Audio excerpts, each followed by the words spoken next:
Security, escort this gentleman out, please. Come on, Soda Pop, let's go.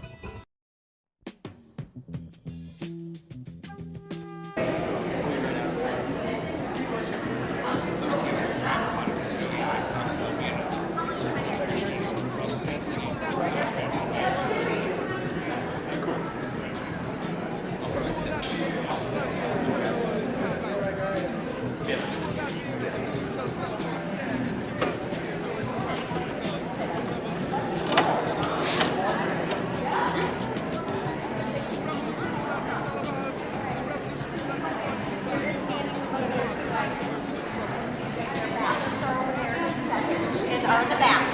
Yes.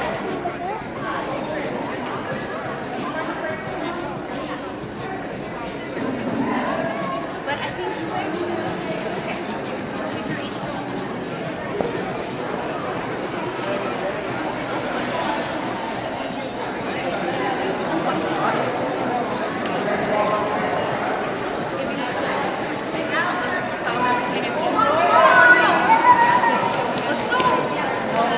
to the hook.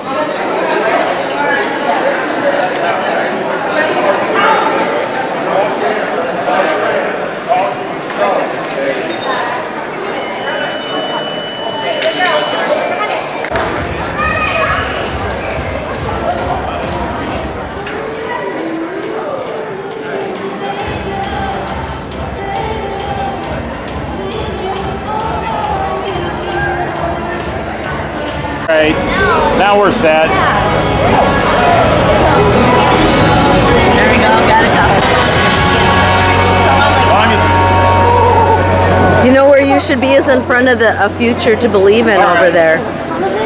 Here, I'll just follow you. Yeah, there you go.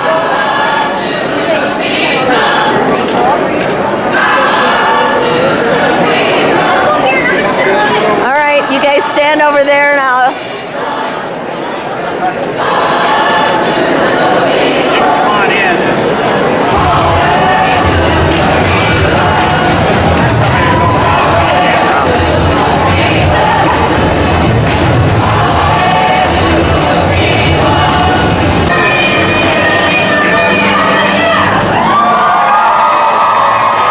So I've been so distracted getting ready for this. Did anything break nationally? Did Trump like swallow an opponent whole or something?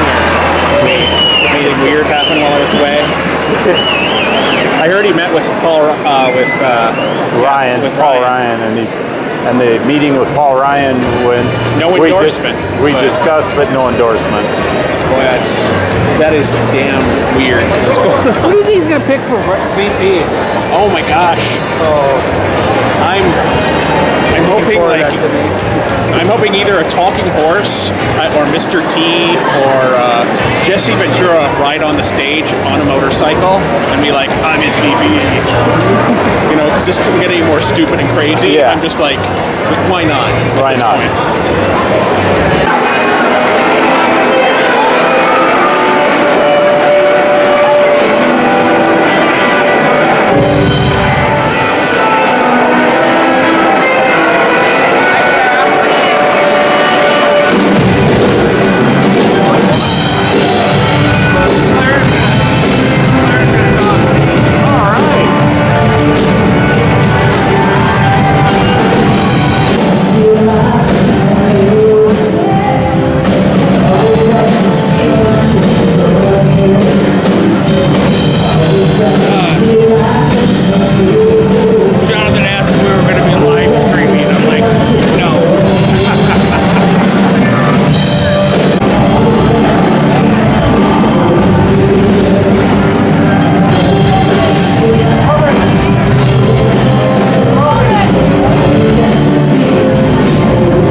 Democrats elected throughout our state and turn our red state just a little less red. And let's take this political revolution forward.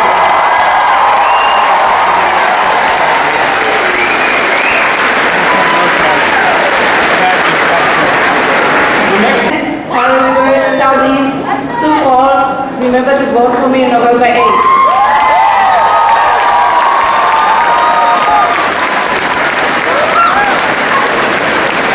A little bit about me, and I know Bernie Bernie did tell you, I've lived in South Dakota for 26 years.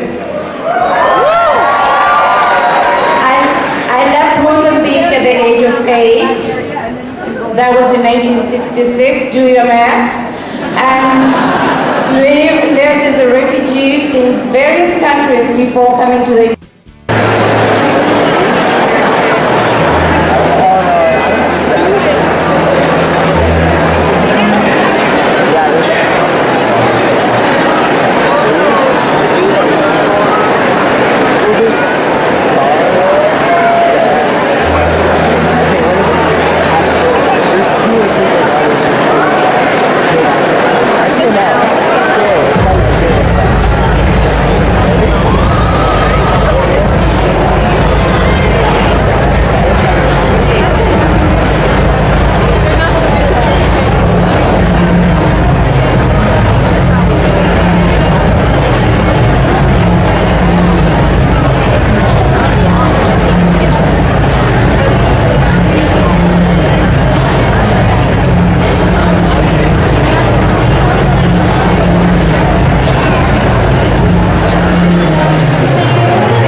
Sioux Falls.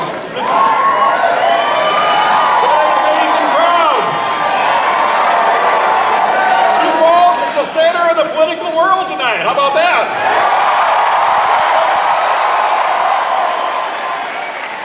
This is amazing. You know, a week ago, I was right here, just right next door, and a guy, a 73-year-old guy, came out with a guitar, and he sang some songs, Paul McCartney, and he just rocked South Dakota. How many of you were here that night? Quite a few. Well, if you didn't make it that night, you're here for the really big thing tonight.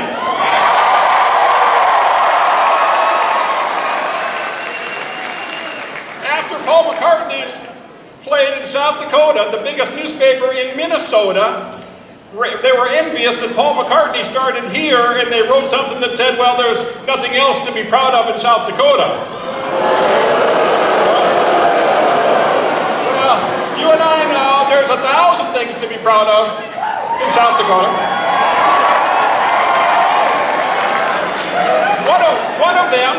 One of them is our progressive culture. Honestly, our progressive culture.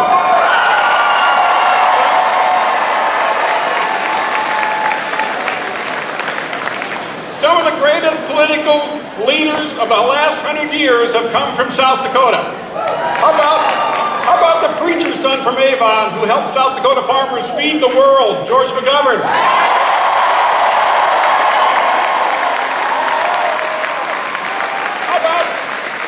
How about the boy in Aberdeen who was born in a garage and became the majority leader of the United States Senate, and he fought for minimum wage, for health care reform, for campaign reform?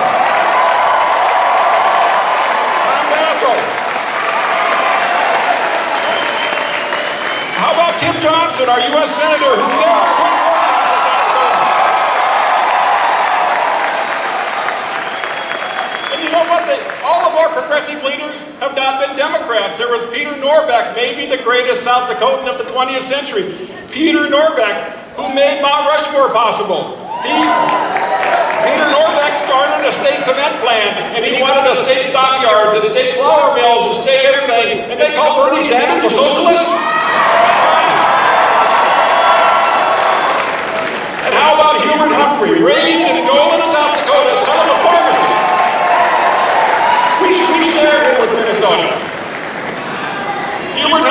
said, let me read this. Hubert Humphrey said, the time has arrived in America for the Democratic Party to walk forthrightly into the bright sunshine of human rights.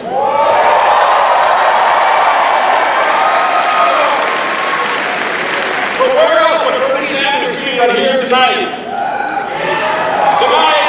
Today, South Dakota is the progressive capital of the world. Thanks to Bernie Sanders.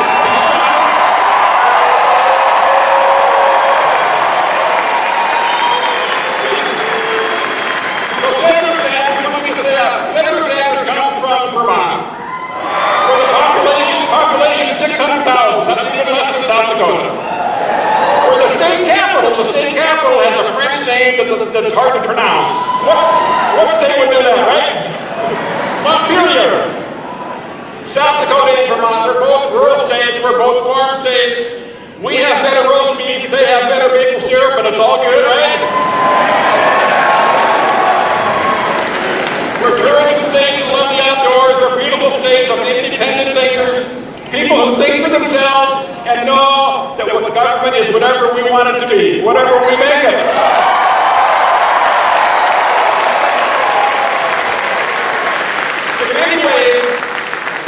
In many ways, the United States should be more like Vermont and South Dakota. And it will be more like Vermont and South Dakota when we elect a great Vermonter, a great American Senator Sanders as our next president.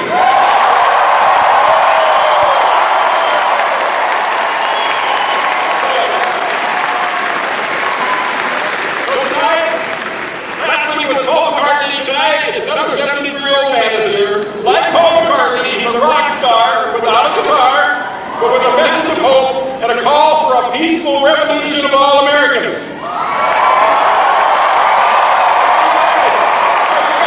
Let's give a big South Dakota welcome to the next president of the United States.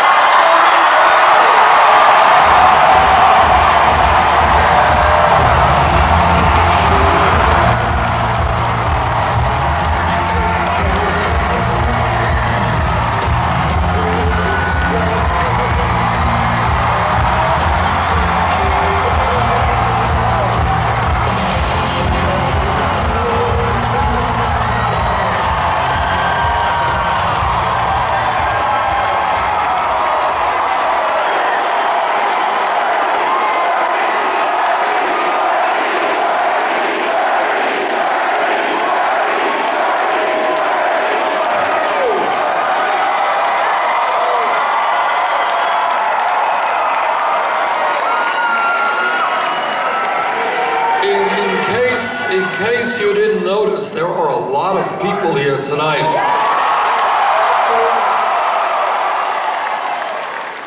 Thank you all very much for coming out tonight. Let me, well, love you too. So.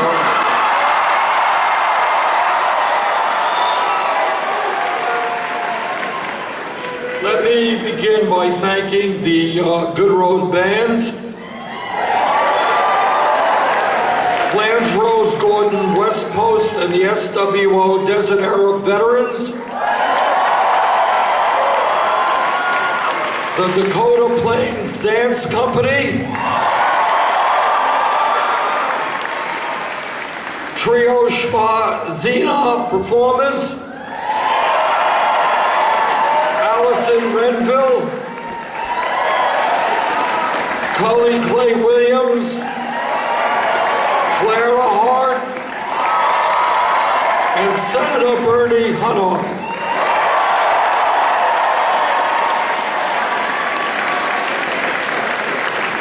But mostly, I want to thank all of you for being here, and your presence here tonight tells me that Sioux City is ready for a political revolution.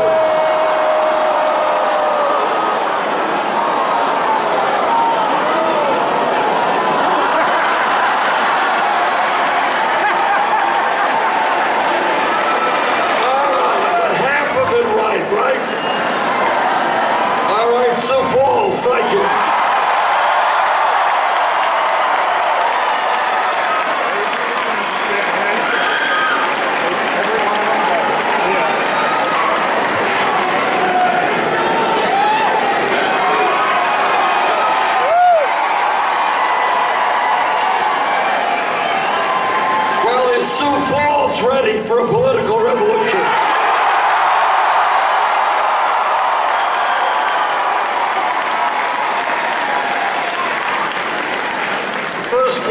that I want to make tonight in a very serious tone is that I hope all of you understand that no president, not Bernie Sanders or anyone else, and I appreciate Bernie, but this is not about Bernie. This is about you.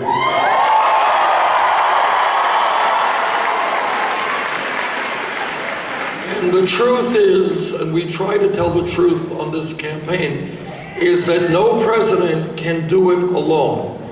And the reason that no president can do it alone is the fact that the people who have the economic and political power in this country are so strong, have so much money, so much influence, that the only way we transform America is when millions of people in Sioux Falls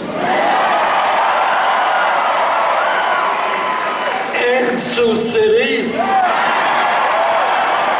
and Burlington, Vermont,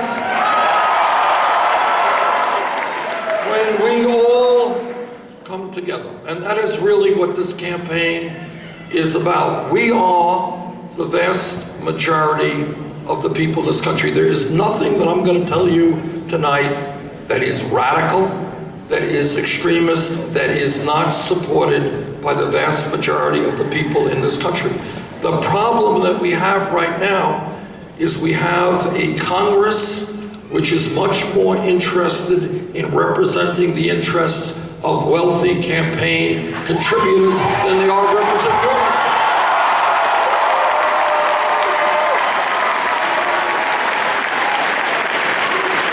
This campaign is about is bringing people around a very common sense agenda. Nothing radical here.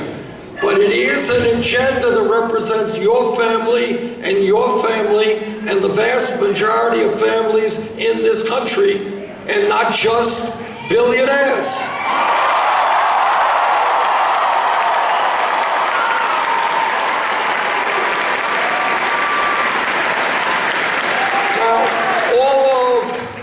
You know that truth, whether it is the personal truths of our own lives or of our country, are not easy to deal with. For example, I was to Pine Ridge Reservation today.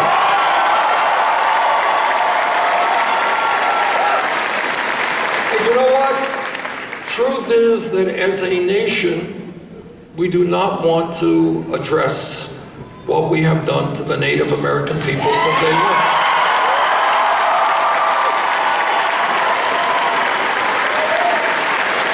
Because it is a very unpleasant truth. That's just a fact. But unless we address that reality, and unless we transform our relationship to the Native American people, we are not going to begin to deal with the problems that exist today, and there are many of them.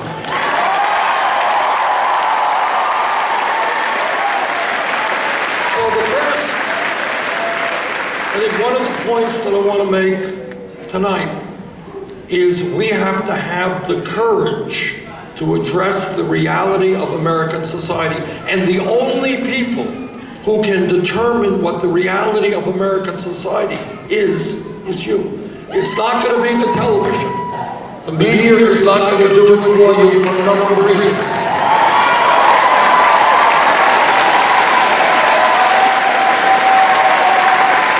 You can watch television as we stay in Vermont till the cows come home. But you never see very much about the reality of life of working people in this country on TV. The reasons for that. So our job is ourselves, with our families and our friends, to determine what is going on in America, be open and honest about it, and then come up with solutions to those problems.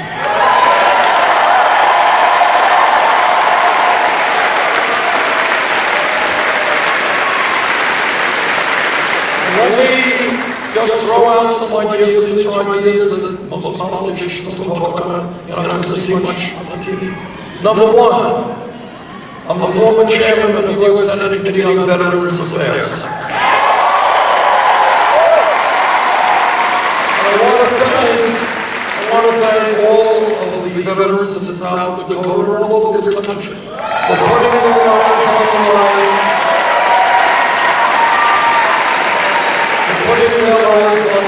to defend our country. And we've got to do everything that we can to make sure that veterans get all of the health care and the other benefits that they are.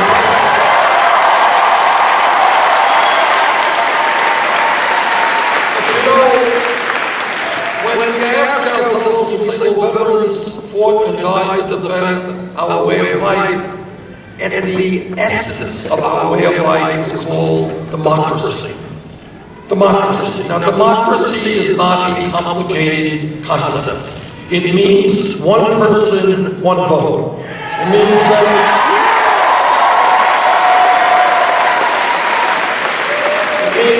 you've got a vote, and you've got a vote, and you have a vote, and you have a vote. It doesn't mean that billionaires should have significantly more power over the political process.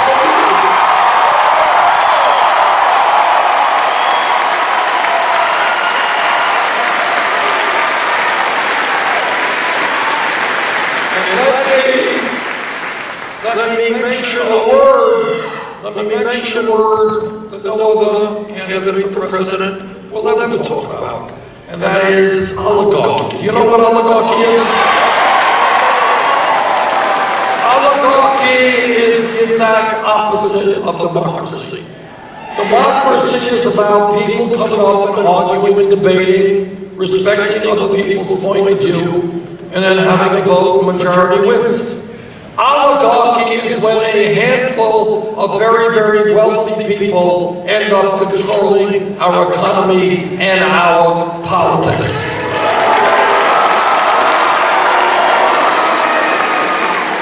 And I am very concerned about the direction in which our political life is moving, because in my view, when we have a situation as a result of the Citizens United Supreme Court decision that allows billionaires to spend hundreds of millions of dollars, there will be one family that will spend 1,000 times more in campaign contributions than everybody in this room combined. That is not democracy, that is oligarchy, and that is why together we're going to overturn Citizens United.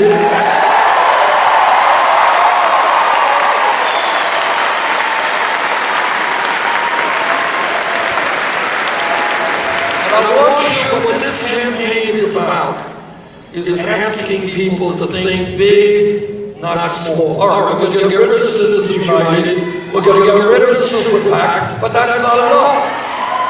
That's not enough. What I want is for anybody here, anybody in South Dakota, Vermont, anybody who wants to run for office, you're progressive, you're conservative, you're moderate, I want you to be involved, fight for your ideas without having to beg millionaires to campaign.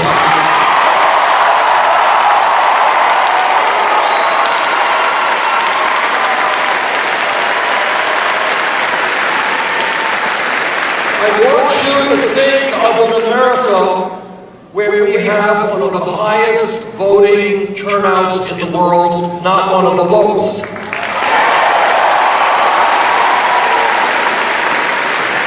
I want you to think of an America, I don't want to exaggerate this or become too crazy here, where people spend maybe 20% as much time thinking about the important issues facing our country as they do on football.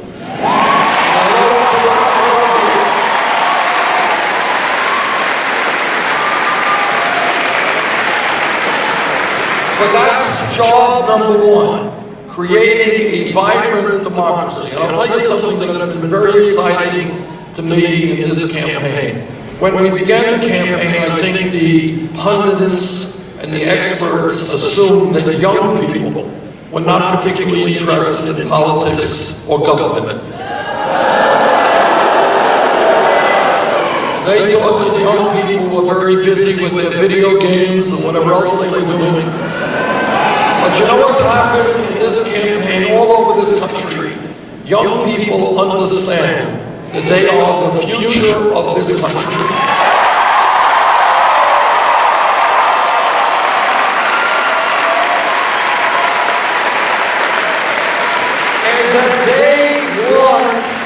To help shape that future for the world in which they're going to be living.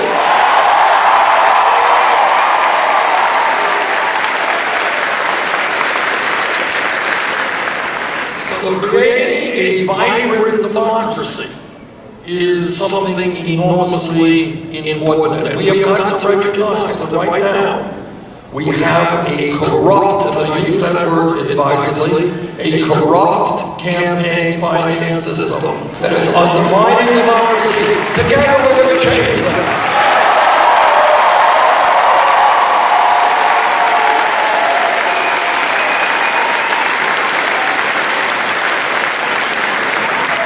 Second issue out there, which you have to also lay right on the table, and that is we have a rigged economy.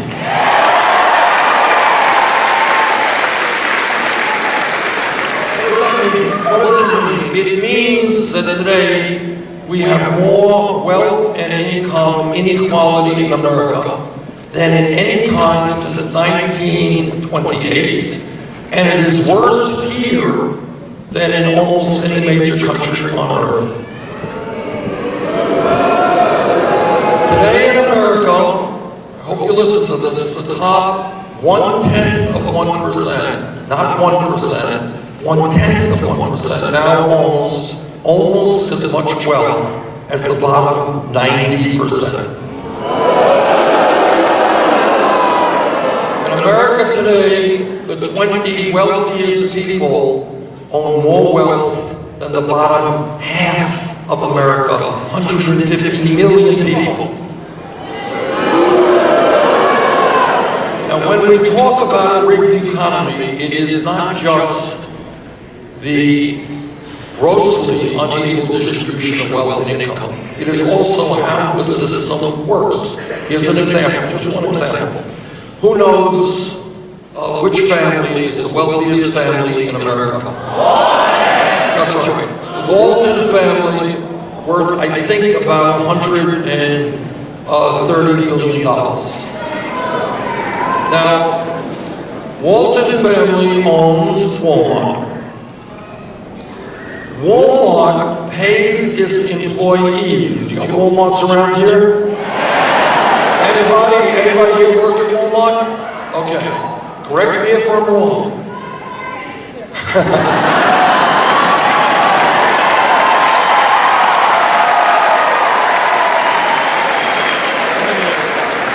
Walmart pays its employees wages that are so low that many of their employees are forced to go on food stamps and Medicaid. Now here's what is absurd. The middle class and working class of this country pay higher taxes in order to subsidize the workers of Walmart who work for the wealthiest family in the United States of America. That's a rigged economy. Working people should not have to subsidize a family worth $130 billion.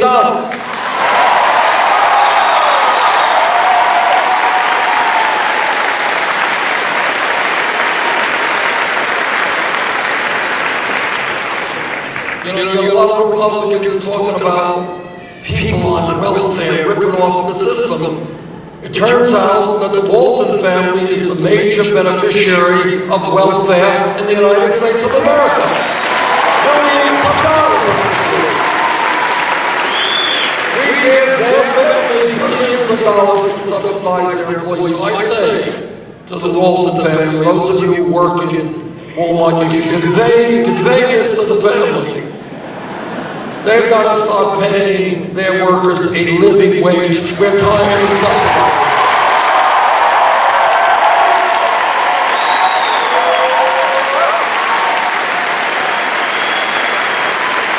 And then just to kind of complete the circle here, it turns out that one of the Waltons, Alice Walton, makes a $300,000 campaign contribution to Secretary Clinton's PAC.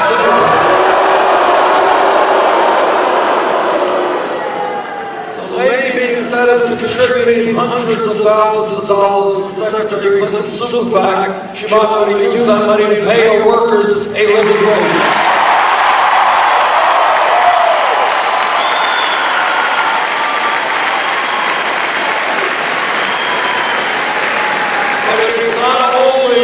Grotesque level of income and wealth inequality that we have. What is happening in our economy on a day-to-day basis? Look, over the last 30 years, as all of you know, there has been an explosion in technology. That explosion makes every worker here more productive than the workers who came before. Now, if you are producing more, one of two things should happen. Either you should be making more income because you're producing more, or you should be working fewer hours. The truth is that despite the increase in productivity, millions of workers are working longer hours for lower wages. Now, my state of mind, tell me whether it's true here in South Dakota. I don't know. I'm assuming it's true. Tell me. In my state, it is not uncommon for people to be working 2 or 3 jobs to cobble together some income and output. I'm looking at a couple here. Woman is saying 3 jobs, guy is saying 2 jobs. Okay. I'll tell you what we're going to do about it.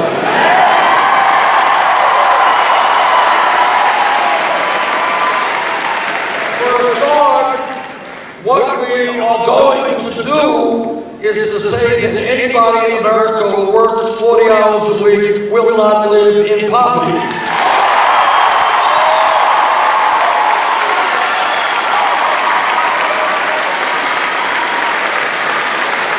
And that means raising the minimum wage to a living wage, $15 an hour.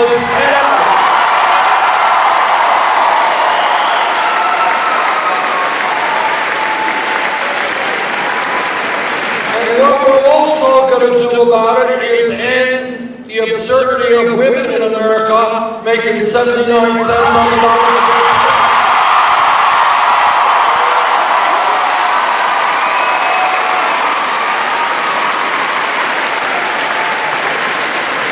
Here's what else we're going to do about it. We're going to create millions of good-paying jobs, rebuilding our crumbling infrastructure.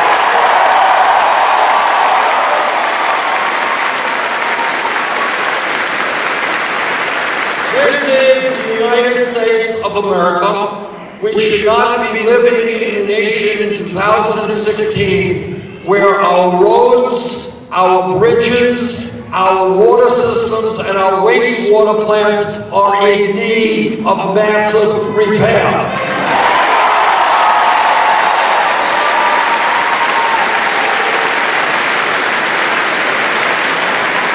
You know, in Vermont, people go into a pothole, we don't see them for weeks. After the thaw is over, we dig them out in the summertime. But all over this country, by the way, it's not a joke, billions of dollars in automobile expenses occur because people's tires and axles get destroyed by going over potholes. We got thousands of bridges in this country that are in desperate need of repair. We used to have in America the cutting edge and best rail system in the world, the most modern system. We no longer have that. So we can create 13 million good-paying jobs rebuilding our crumbling infrastructure, and together we're going to do that.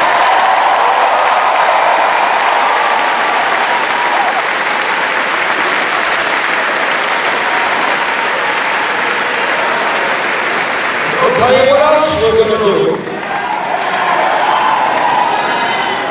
In my state, in your state, and all over this country, what we have seen over the last 30 years is many large and greedy corporations saying, why do I want to pay somebody in South Dakota a living wage when I can shut down here, shut down my plant in Vermont, and move to China, move to Mexico, and pay people starvation wages? Since 2001, we have lost almost 60,000 factories in America and millions of good-paying jobs. Now, not all of those losses are due to trade, but a lot of them are. Our message, my message to corporate America, if you want us to purchase your products, start manufacturing those products in the United States, not in China.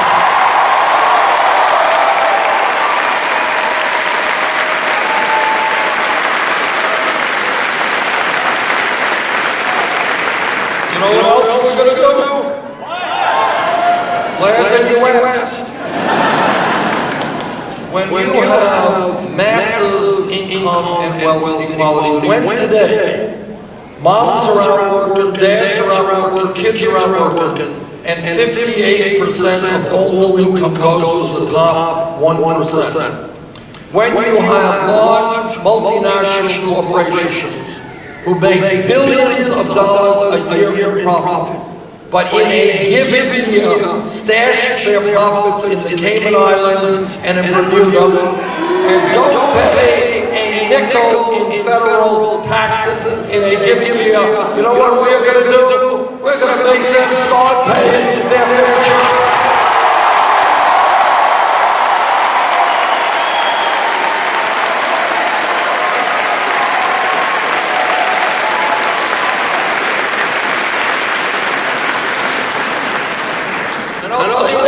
We're going to do. You know, from where I come from, what I believe, a great nation is judged not by the number of millionaires it has, and not by the number of nuclear weapons that it has. A great nation is judged by how it treats the weakest and most vulnerable amongst us.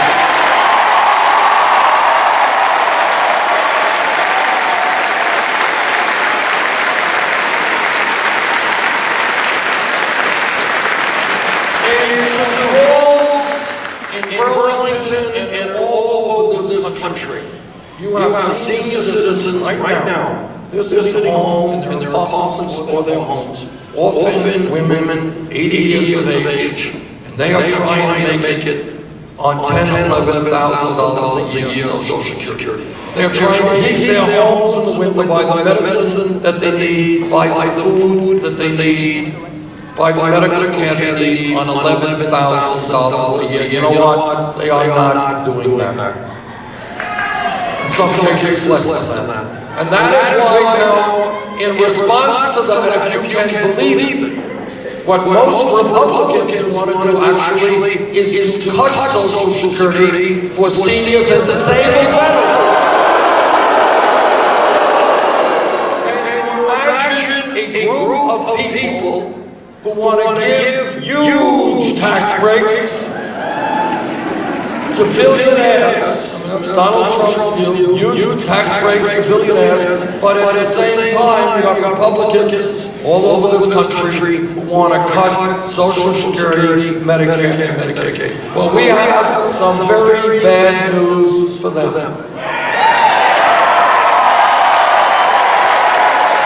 We are not going to turn our backs on seniors or disabled veterans. We are going to raise benefits, not cut benefits.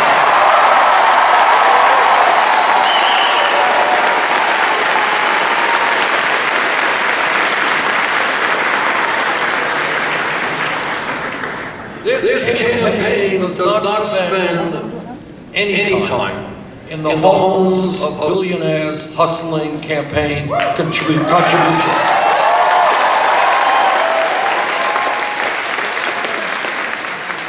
I would much rather, and this is what we do all over the country, be here in Sioux Falls than hustling money from a handful of wealthy people.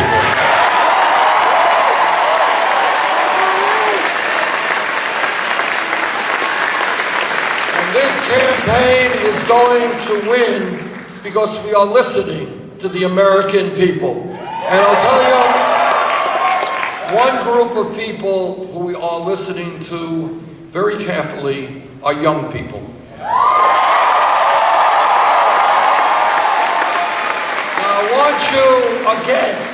I want you to think outside of the box. Forget what the TV tells you. Forget what the members of Congress tell you.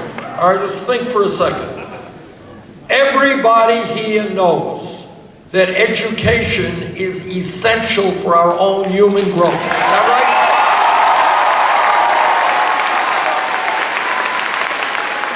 And I hope that everybody here wants to keep learning until the last day of his or her life.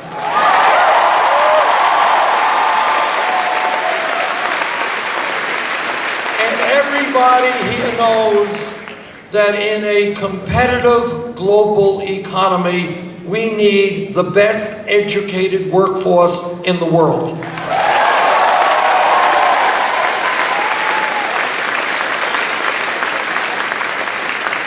Young people ask me a very simple but profound question. They say, how is it that when we go out and get the best education that we can, when we do the right thing, why are we ending up with $30,000, $50,000, $70,000 in student debt?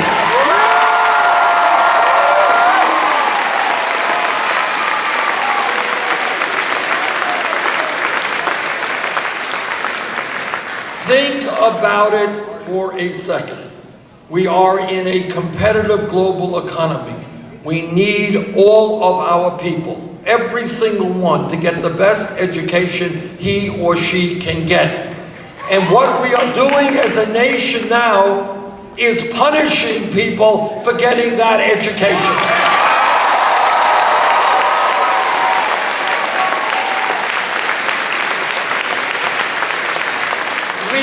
Literally discouraging people from getting the education they need to make our economy the strongest it can be. That is crazy stuff. All right? And that is why we have got to do two things. Number one, we have got to understand that when we talk about public education, right now we talk about it as first grade through 12th grade, right? I went to public schools. First grade, actually kindergarten through 12th grade. Well, you know what? In the year 2016, we have to expand that concept.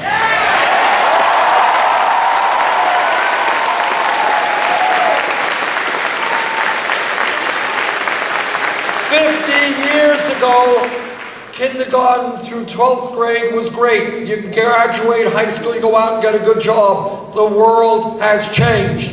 Today, when we talk about public education, we have got to be talking about making public colleges and universities tuition free.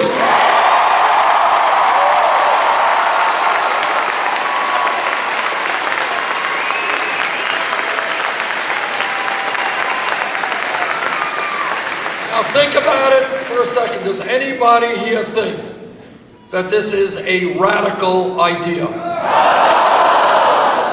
It really is not. It's an idea that will happen.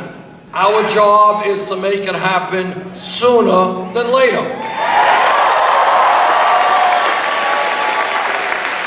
Anybody here know how much it costs to go to college in Germany or Scandinavia?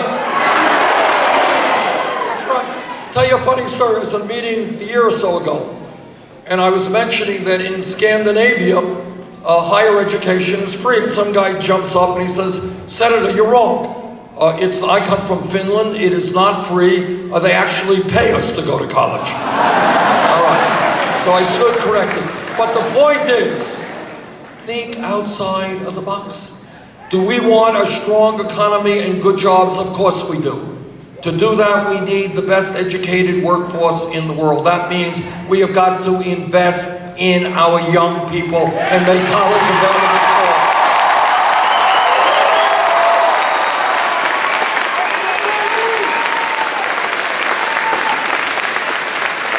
Let me tell you what making public colleges and universities tuition-free also means.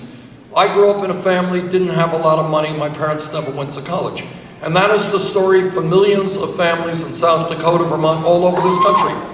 Now, you got a kid in Sioux Falls. Parents never went to college.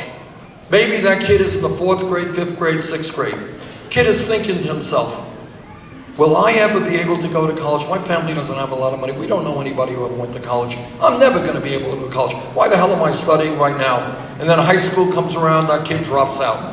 What I want is for every child in Sioux Falls, in Vermont, and all over this country to understand that if he or she does well in school, takes school seriously, regardless of the income of their family, they will be able to get a college education.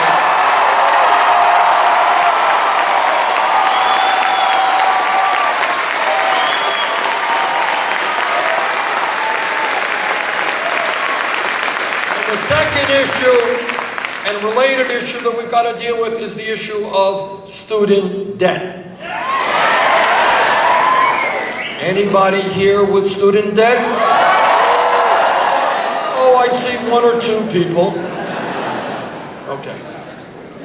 Now, we are going to deal with that in the following ways. Right now, people with student debt are paying interest rates of 6, 8, 10%. We are going to give those people the opportunity to refinance their loans at the lowest interest rates they can find.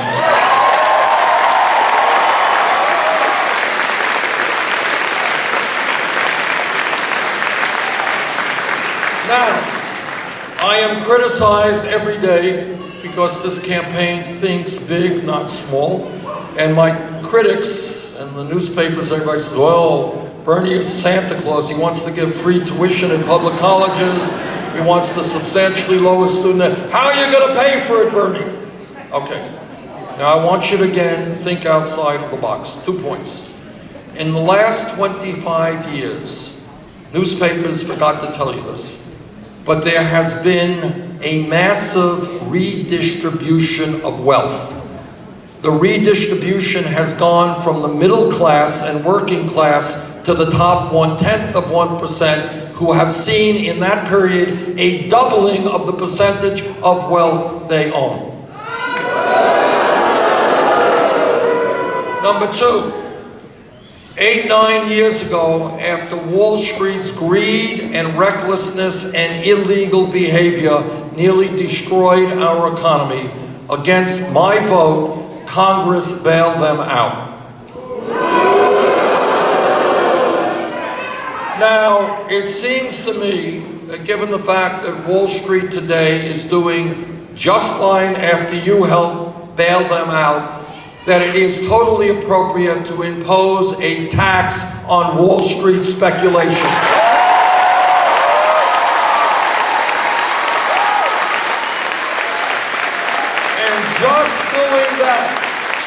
Just doing that will bring in more than enough money to make public colleges and universities tuition-free and substantially reduce student debt.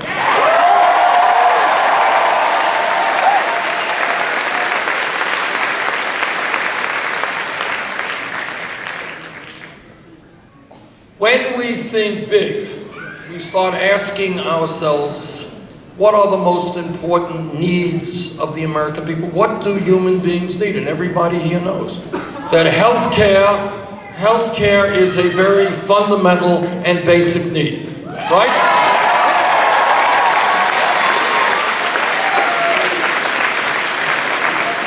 And really what this campaign is also about, in a very deep sense, is taking on a right-wing ideology which believes that every person is in it for themselves and that the rich should continue to dominate our society and get virtually everything that we have. My view is very different. So let me be as clear as I can be. And I want you to think about this for a second, because what we are talking about is a very fundamental debate. What are the rights of the American people? What are the rights? Well, we got a constitution. It means that you can get up on a soapbox and speak. That's freedom of speech. You have a right to exercise and be part of any religion you want, freedom of religion. We have a lot of freedoms. But I think we have got to go a little bit further and understand that people also need economic rights.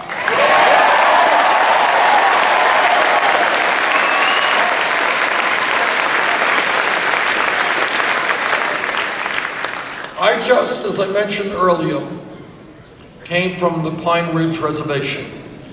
People there are dying. Their life expectancy is the equivalent of poor third world countries. You all know that? I was in McDowell County, Virginia, West Virginia last week, one of the poorest counties in America.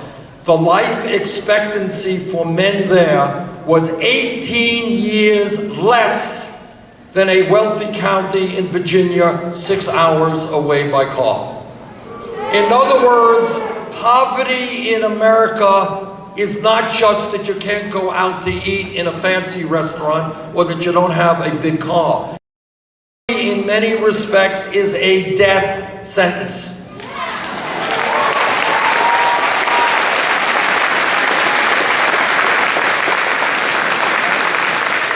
Now, I believe, my Republican colleagues do not, but I do, that yes, you have freedom of speech and freedom of religion and all the other freedoms that our great Constitution provides us, and we're very proud of that. But I also believe that a fundamental right of the American people must be health care.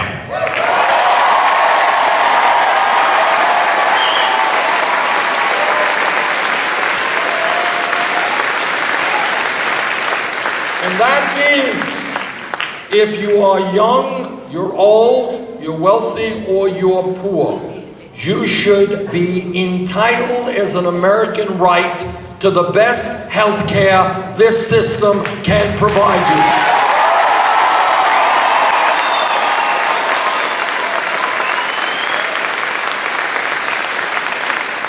I am on the Senate committee that helped write the Affordable Care Act. The Affordable Care Act has done a number of very important things, but it has not gone far enough. And the question I want everybody here to be asking themselves is, how can it be that in every other major country on earth, everyone, the United Kingdom, France, Germany, Holland, Italy, Canada, I live 50 miles away from Canada, all of these countries guarantee health care to all of their people as a right. The United States is the only major country not to do so. Meanwhile, 29 million Americans have no health insurance, and many of you, tell me if I'm right or wrong, are underinsured with high deductibles and high co-payments, all right? And what happens if you have a high deductible and a high co-payment and you don't have any money? You don't go to the doctor, right? All right, you don't go to the doctor. You go to the emergency room, which costs 10 times more than other forms of health care. Pretty dumb. All right, then on top of all of that, the pharmaceutical industry is ripping all of us off. They are charging us by far the highest prices in the world for prescription drugs. You can go up to Canada, buy the same damn medicine you're buying in America for half the price.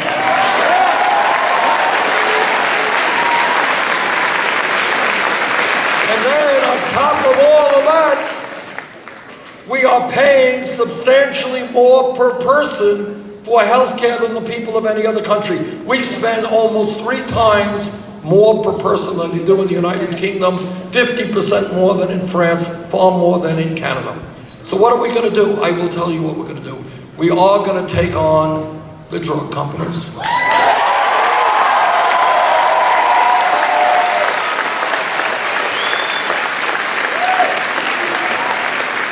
And we are going to take on the private insurance companies.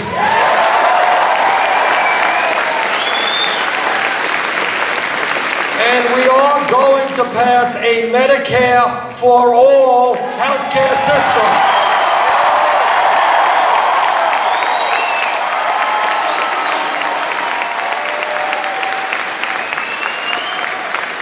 When you think big and outside of the status quo, this is what you should be thinking. That anybody in America who gets sick will be able to go to the doctor, not have to worry about deductibles or co-payments.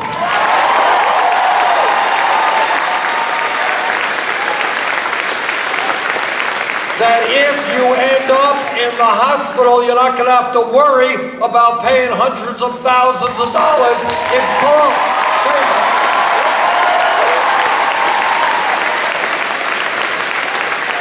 And if you really want to think big, think about this. If everybody in this room has quality health care as a right, many of you will not have to stay on jobs you do not like just because you have good health insurance there.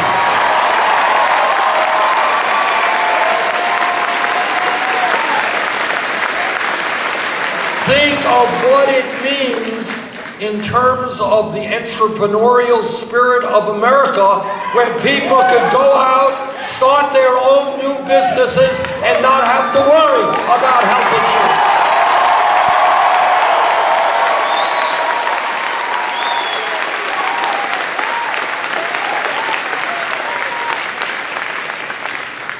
This campaign is listening to people whose voices and pain are not often heard. We are listening to our brothers and sisters in the Latino community.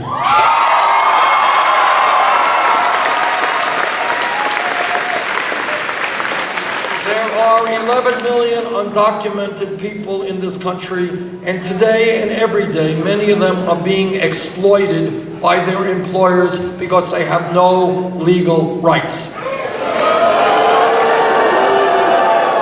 That's why I believe we need comprehensive immigration reform and a path toward citizenship.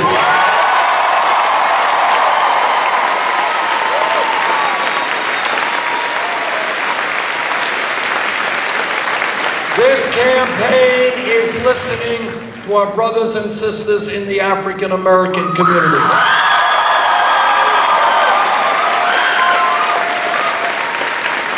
In the last number of months, I have been in communities like Flint, Michigan, where children were poisoned by lead in the water. I have been in Detroit, Michigan, where their public school system is on the verge of financial collapse.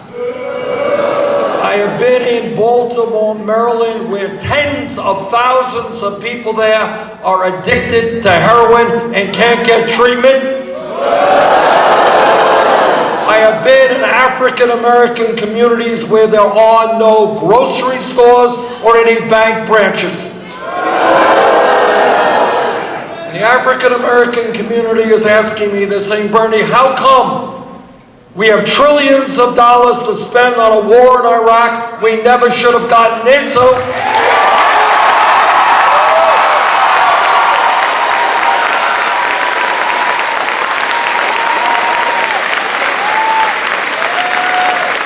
A war which I vigorously opposed.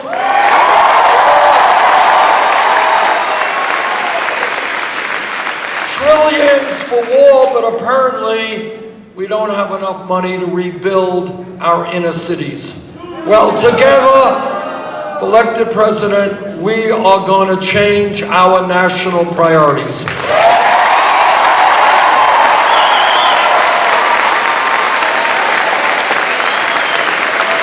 We are not going to rebuild the infrastructure of Iraq and Afghanistan. We're going to rebuild the infrastructure and inner cities of the United States of America.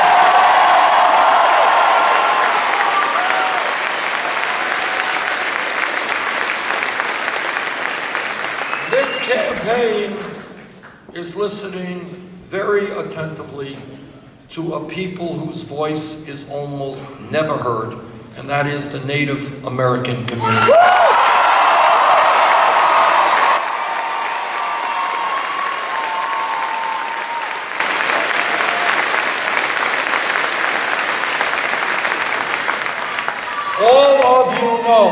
All of you know, who have studied 2 minutes of American history, that from before this country became a country, when the first settlers came here, the Native American people were lied to, they were cheated, and treaties they negotiated were broken. Meanwhile, we owe the Native American people a debt that we can never repay.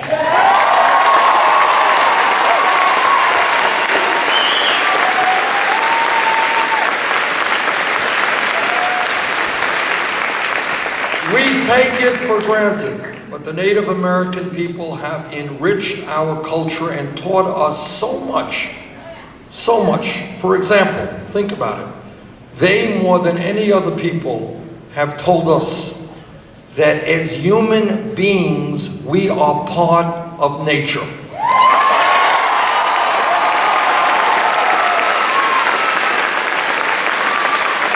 That as human beings, we must coexist with nature.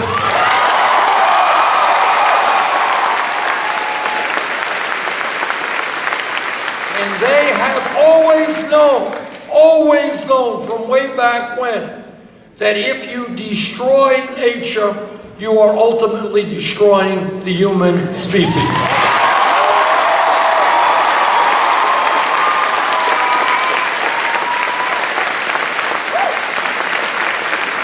But despite all that the Native American people have given to us, it is not only in Pine Ridge, but in reservations all across this country, poverty and unemployment sky high. Suicide rates among young people horrifically high. Alcohol and drug abuse awfully high. We need to change in a very fundamental way our relationship to the Native American people, and for elected president, that is what we will do.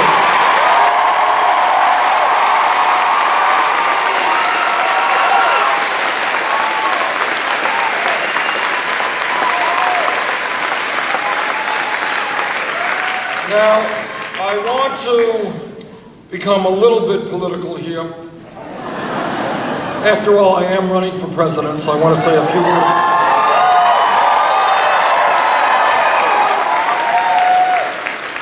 I want to say just a few words about some of the differences that exist between Secretary Clinton and myself.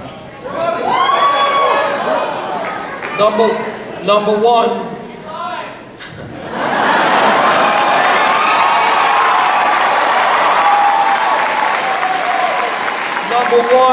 it is important to know, because there are real implications to this, how candidates raise the money they need in order to run a national campaign.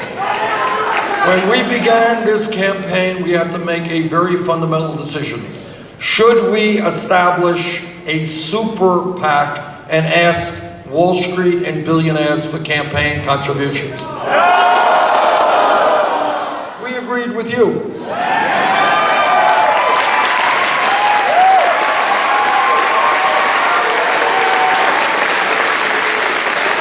So unlike every other campaign, including Secretary Clinton's, we said, no, we are not going to establish a super PAC. We're just going to go out to the middle class and working families and ask for help. And you know what has happened over the last year? We have received 7.3 million individual campaign contributions.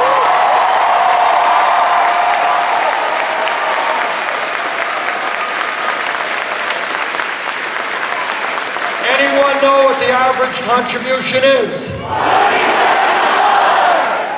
Every time I hear that, my heart starts beating. That's right, 27 bucks. And what that means Clintons, what that means, to paraphrase Abraham Lincoln at Gettysburg, this is a campaign of the people, by the people, and for the people.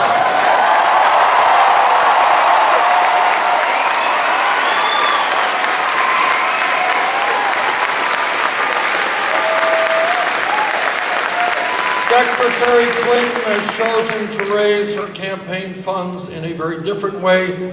Last filing report for her super PAC, she had $25 million from special interest, $15 million from Wall Street alone.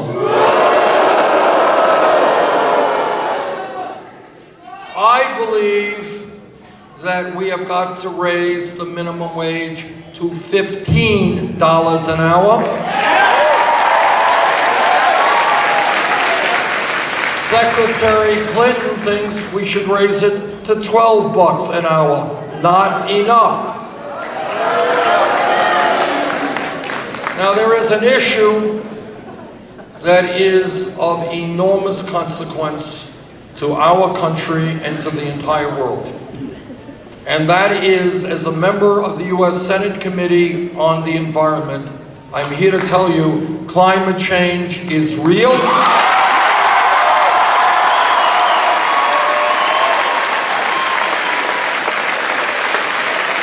And it is caused by human activity. And if we do not get our act together in the near future, what the scientists are telling us, that we will not be leaving this planet to our kids and grandchildren in a way that is healthy and habitable. In fact, what there will be is more drought, more floods, more extreme weather disturbances, more acidification of the ocean, more rising sea levels, and more international conflict as people fight around the world over limited natural resources. I believe, well, that's a good point. I agree. No pipelines.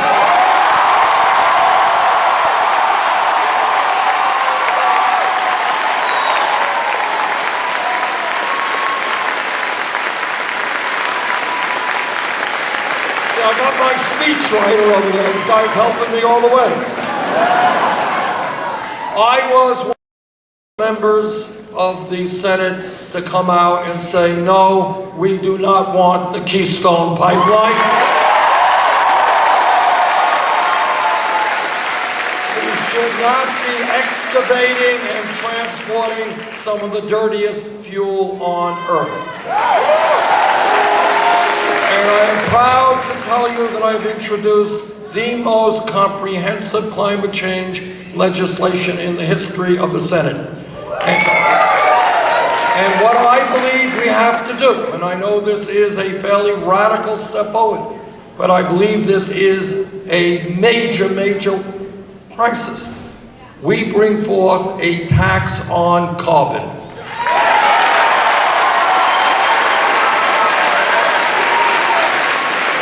But what we also do is put $41 billion into making sure that any worker in this country who is dislocated as a result of the transition from fossil fuel to energy efficiency and sustainable energy gets the kinds of new jobs that are out there, gets the health care that it needs.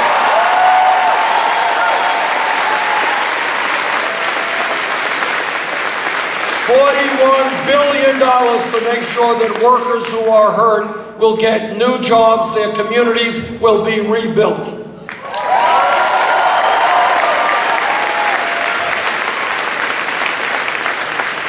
There's another issue out there, and that has to do with this, whether or not the United States and the rest of the world will continue to have clean drinking water. This is a global crisis. I believe that we should ban fracking.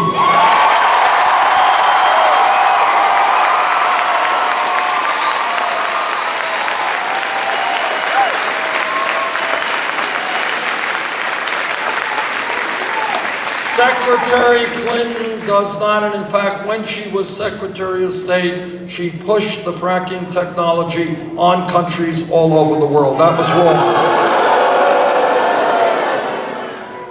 All of you know that foreign policy and military policy are one of the important things that a president does. It is important that we have somebody in the White House who has good judgment on foreign policy.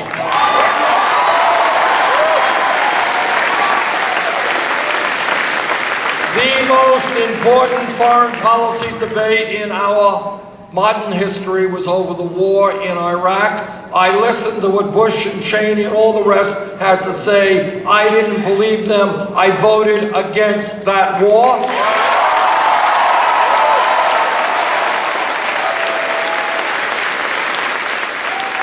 Secretary Clinton, then a senator from New York, heard the same evidence that I did. She voted for that disastrous war. Let me tell you some good news, and that is Donald Trump is not going to become president of the United States.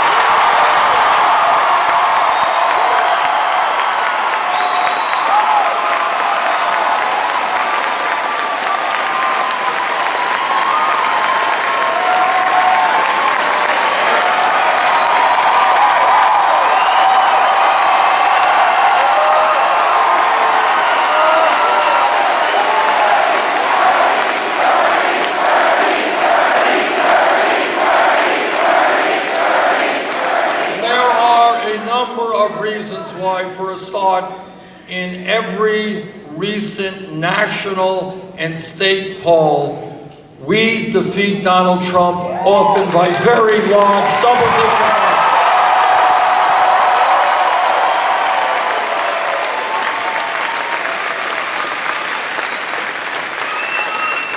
And what is important for the delegates going to the Democratic National Convention to know is that in virtually, I think, all of these national and statewide polls, I beat Trump by much larger margins than Hillary Clinton does.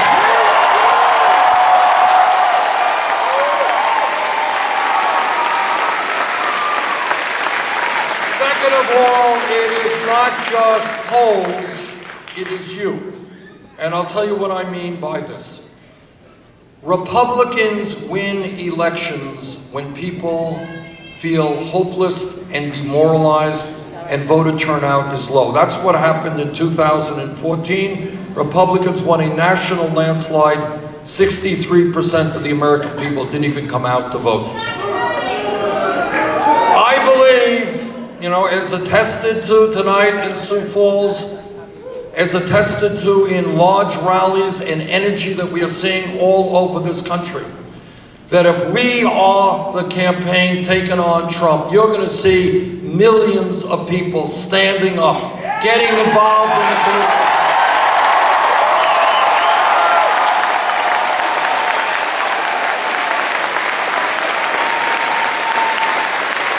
Our campaign, and I say our campaign, because we're in this together. Our campaign is going to bring out working people who in the past have given up and not voted. We're going to bring out young people who may never have voted in their lives. And together we will have, dare I say, a huge voter turnout.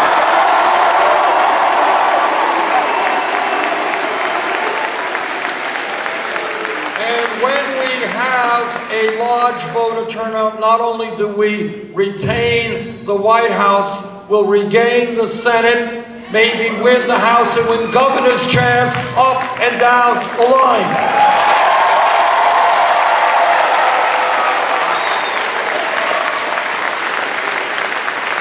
When people are prepared to stand up and fight back, progressives and Democrats win. I think this is the campaign to do that.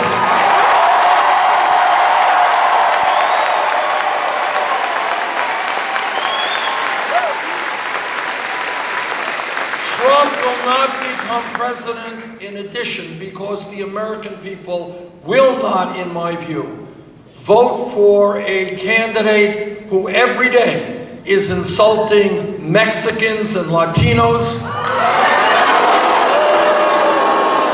who is insulting Muslims and women, who is insulting veterans and African Americans. That is not the kind of president that the American people want.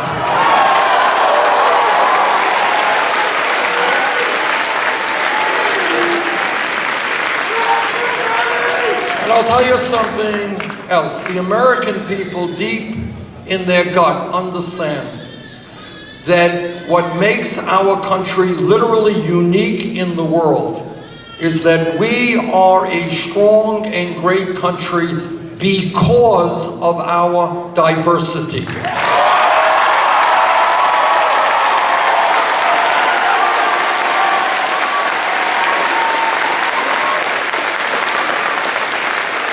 My father came to this country from Poland, and my guess is there are probably 150 countries all over the world that people here's family came from.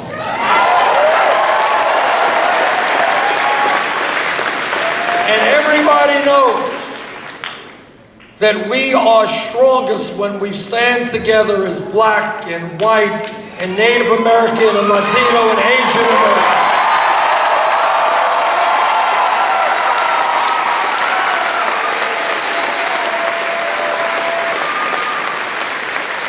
When we stand together as gay and straight, male and female.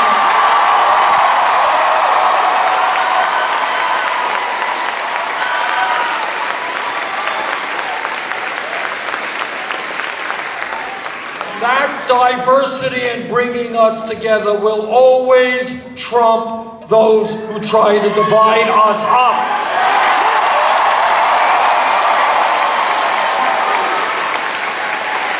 And here's what the American people also understand, that in this country we must support each other. Every family in America, rich or poor, black, white, Native American, every family in this country has its problems. And what makes us strong must be the understanding that when your family is in trouble, my family and this country are there for you.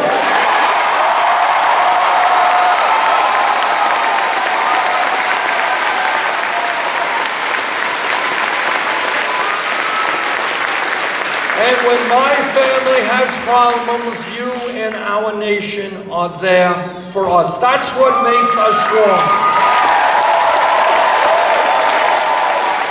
And that understanding that we are better human beings and we are a stronger nation when we care for each other will always trump the ideology of selfishness.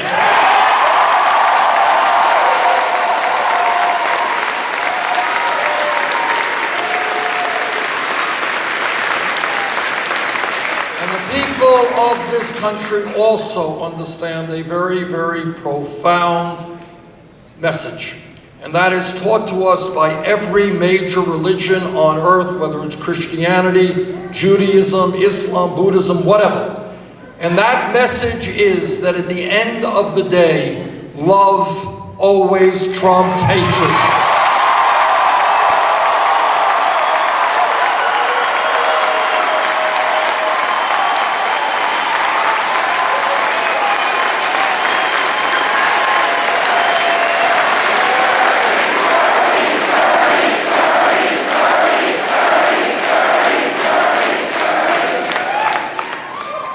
Bernie, it's you. Where was the sign? There was a sign here that says, "We are the revolution." Who had that sign? Let me see it. Get it up. Show it to everybody. Turn around.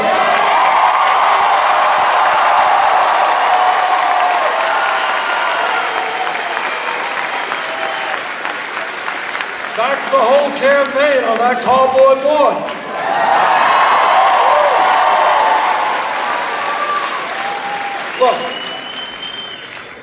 it is true that Wall Street has endless supplies of money, and I mean endless supplies.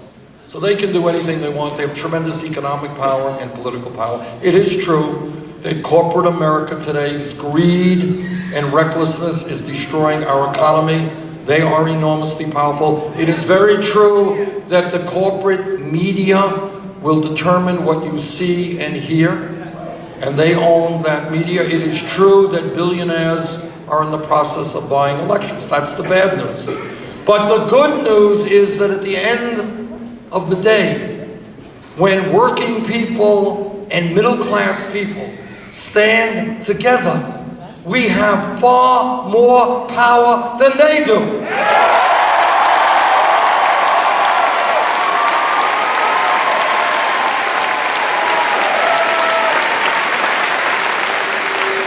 They have the money, we have the people, and the people together will win this struggle.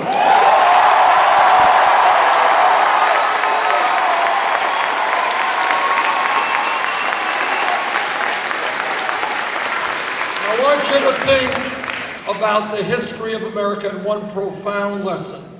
Real change, not superficial change, real change has never ever come about from the top on down, always from the bottom on up.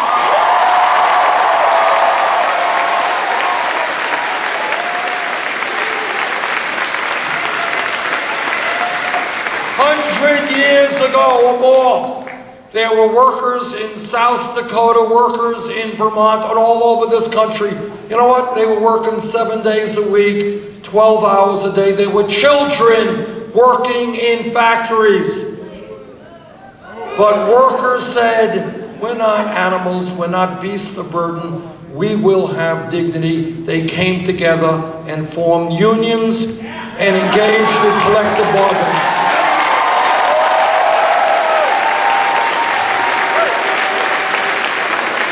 In many ways, the union movement gave us the modern American middle class, and we're going to strengthen the trade union movement.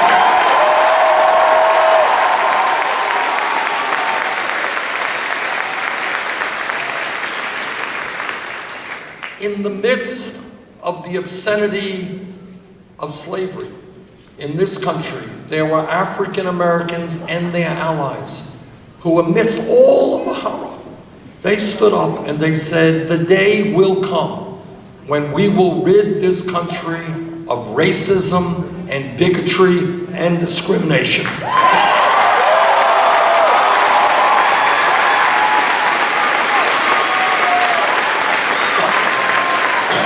And over the decades, we will never ever know the names of the heroes and heroines who died, who went to jail, who were beaten, who lost their jobs standing up against racism. But that is how change comes about, when people stand up and fight.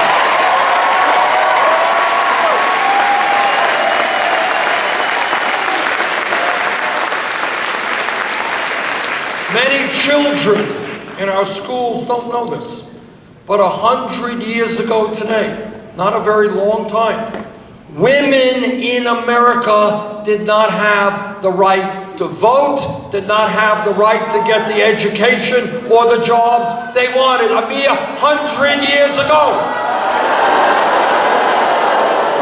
Think about it. And what the system said, what the establishment said to the women, your job is to stay home, clean the house, and have babies. But women showed unbelievable courage.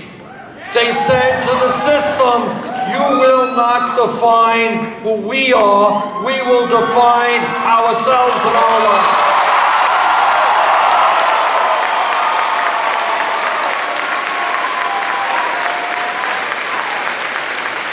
And women and their male allies stood up, fought back. Women went on hunger strikes, they went to jail, some died, to say loudly and clearly that in America, women will not be second-class citizens.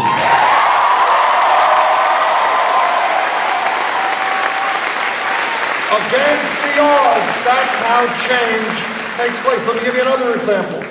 If we were here 10 years ago, no time at all, and somebody said, Bernie, you know, I think that by the year 2015, gay marriage will be legal in every state in this country.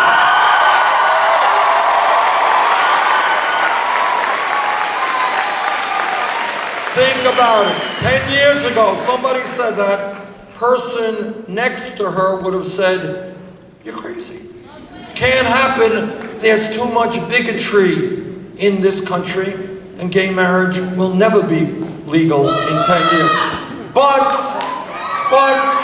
what happened is the gay community and their straight allies stood up, fought back, and they said that in America, people should have the right to love whoever they wanted, regardless of gender.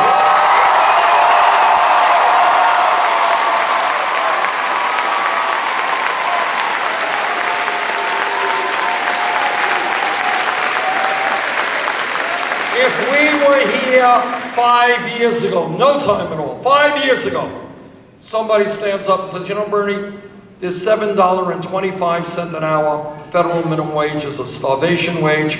We've got to raise that minimum wage to $15 an hour. The person next to her would have said, $15 an hour? You want to more than double the minimum wage? You are nuts. You are thinking too radically, too big. You're out of your mind. Maybe $9 an hour, maybe 10, 15 is too high. But what happened? Workers in the fast food industry, in McDonald's, in Burger King, in Wendy's, they went out on strike. They marched and they demonstrated and they told America they cannot make it on $7.25 an hour. And then a few years ago, up in Seattle, Washington, their city council passed $15 an hour. Los Angeles, San Francisco, $15 an hour.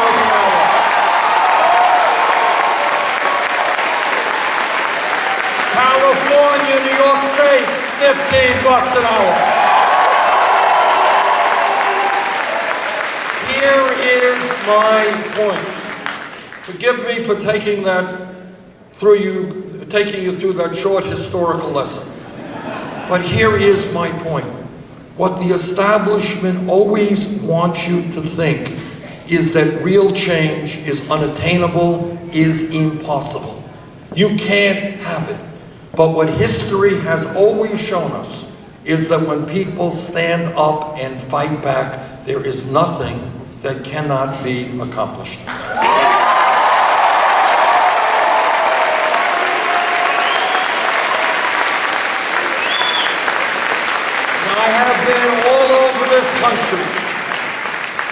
I've been all over this country in this campaign, from California to Maine and a lot of states in between. And I see people now beginning to question the status quo. They're looking around them and they're saying, why is it that we have a corrupt campaign finance system where billionaires are buying elections? That's not right. Why do we have such a grotesque level of income and wealth inequality, where ordinary people are working longer hours for low wages? Almost all new income and wealth is going to the 1%. That's not right. Why do women make 79 cents on the dollar compared to men? That's not right.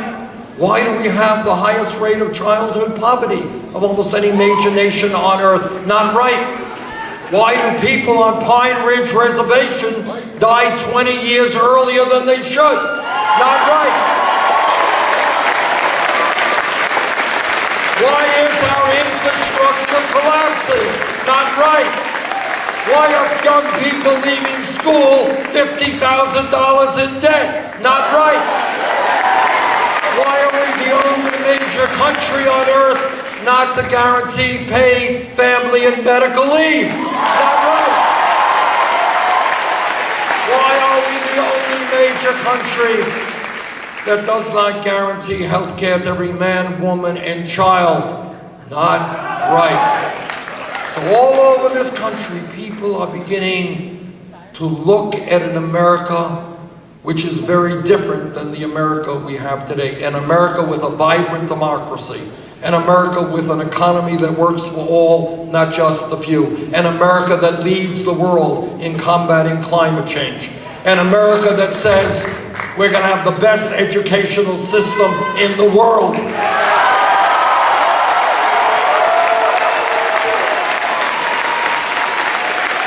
America that is prepared to stand up to the billionaire class and their super PACs and tell them that our government belongs to all of us, not just a few.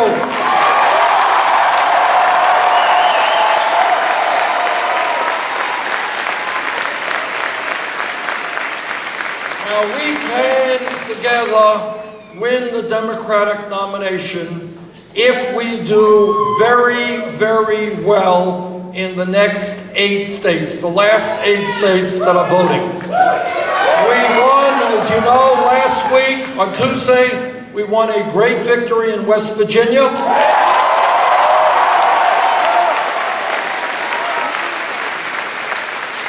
The week before, we won a beautiful victory in Indiana.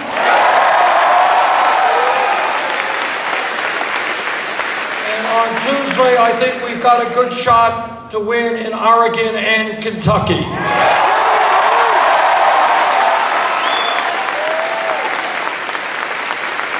And then comes June 7th. 6 states are up.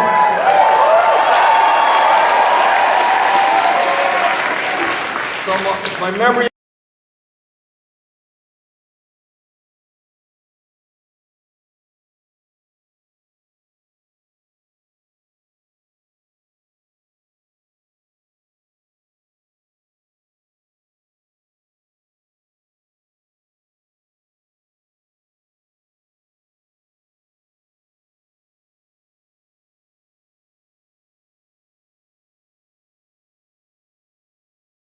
June 7th, the South Dakota Democratic primary has the largest voter turnout in its history.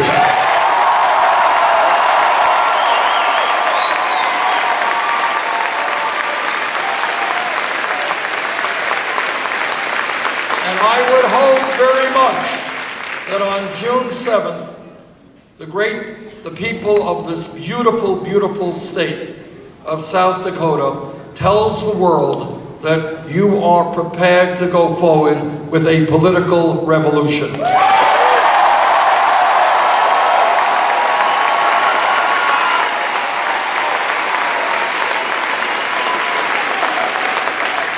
Sioux Falls, thank you very much.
I'll come back now. Cheers. What kind of morons run this outfit?